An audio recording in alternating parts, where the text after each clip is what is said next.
नमस्कार। आज हम एक बहुत ही खास विषय पर बात करने वाले हैं। जी। उन लोगों के लिए जिनकी वैदिक कर्मकांड में श्रद्धा है। हम एक स्रोत देख रहे हैं जो पार्थिव पूजा की विधि बताता है। हाँ, पार्थिव पूजा मतलब मिट्टी से शिवलिंग बनाकर पूजना। बिल्कुल। और ये माना जाता है कि इससे सांसारिक सुख मतलब भोग और मोक्ष दोनों मिल सकते हैं। हाँ, ये इसकी मान्यता है। स्रोत के हिसाब से शुरुआत होती है शुद्ध स्थान चुनने से। शुद्ध स्थान जैसे कोई नदी का किनारा हो या पर्वत, वन या फिर कोई शिवालय। अच्छा। फिर वहां से पवित्र मिट्टी लानी होती है और उससे शिवलिंग का निर्माण होता है। मिट्टी, इसमें वो रंगों वाली बात भी है शायद स्रोत में। हाँ, वो एक दिलचस्प बात है। स्रोत में वर्ण के हिसाब से अलग अलग रंग बताए हैं। जैसे ब्राह्मण के लिए सफेद, वैश्य के लिए लाल, वैश्य के लिए पीली और शूद्र के लिए काली। यही है ना? जी बिल्कुल। लेकिन स्रोत तुरंत ये भी साफ कर देता है कि भाई जो मिट्टी आसानी से मिल जाए वही ठीक है। अच्छा, मतलब रंग उतना जरूरी नहीं। जोर इस बात पर है कि मिट्टी शुद्ध हो और शिवलिंग सावधानी से श्रद्धा से बनाया जाए। वो प्रक्रिया ही अपने आप में एक ध्यान जैसी हो जाती है। ये बात तो है। तो चलिए फिर इस स्रोत में जो अलग अलग विधियां बताई हैं पार्थिव पूजन की, उन्हें थोड़ा और समझते हैं। लगता है इसमें सबके लिए कुछ ना कुछ है। सही कहा।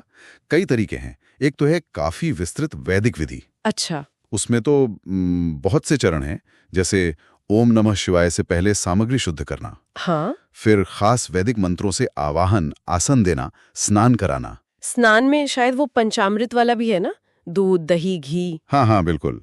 पंचामृत स्नान का विशेष विधान है। दूध, दही, घी, मधु, शर्करा। फिर वस्त्र चढ़ाना, फूल और खासकर बिल्व पत्र, धूप, दीप, ये सब तो हैं ही। ये तो सामान्य पूजा जैसा लग रहा है। हाँ, पर इसमें कुछ और गहरी चीजें भी हैं, जैसे न्यास। न्यास, ये क्या होता है? न्यास मतलब एक तरह से कह सकते हैं कि देवता की जो ऊर्जा है उसे मंत्रों और खास मुद्राओं से उस मिट्टी के लिंग में स्थापित करना। ओह अच्छा, जैसे प्राण प्रतिष्ठा करते हैं। हाँ बिल्कुल, वैसा ही समझिए। फिर कुछ मुद्राएं भी बनानी होती हैं, अभय मुद्रा, ज्ञान मुद्रा और मंत्र जाप तो है ही। खासकर शत्रुद्री का पाठ। शत्रुद्री, ये शिवजी का ही कोई सूक्त है? जी, भगवान रुद्र यानी शिव की स्तुति का एक प्रमुख वैदिक सूक्त है। ये बहुत महत्वपूर्ण माना जाता है। फिर अंत में परिक्रमा, प्रणाम और विसर्जन।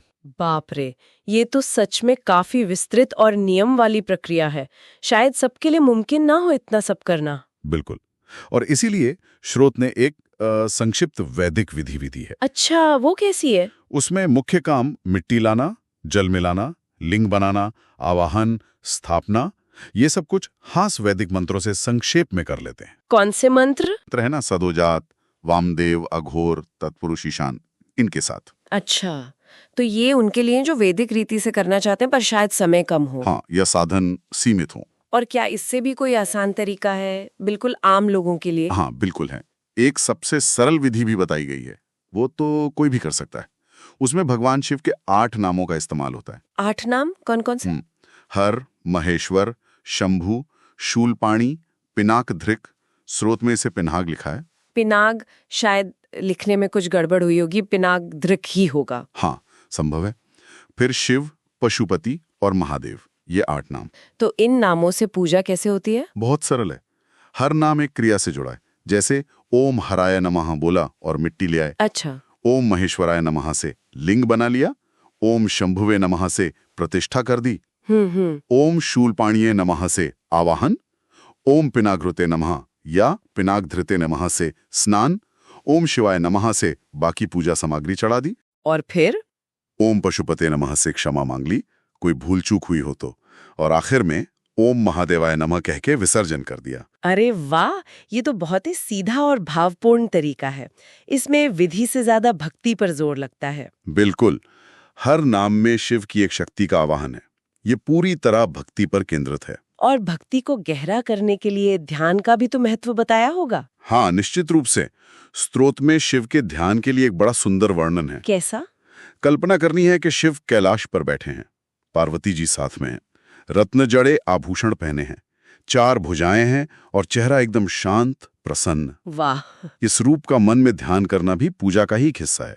इससे मन लगता है, जुड़ाव महसूस होता है। सही बात है। अच्छा, पूजा के आखिर में क्या होता है? विसर्जन के बाद? पूजा के बाद स्तुति करने को कहा गया है। मतलब शिव जी की प्रशंसा में कुछ श्लोक वगैरह गाना या पढ़ना। फिर से शत्रुद्रे का पाठ अगर कर सकें तो।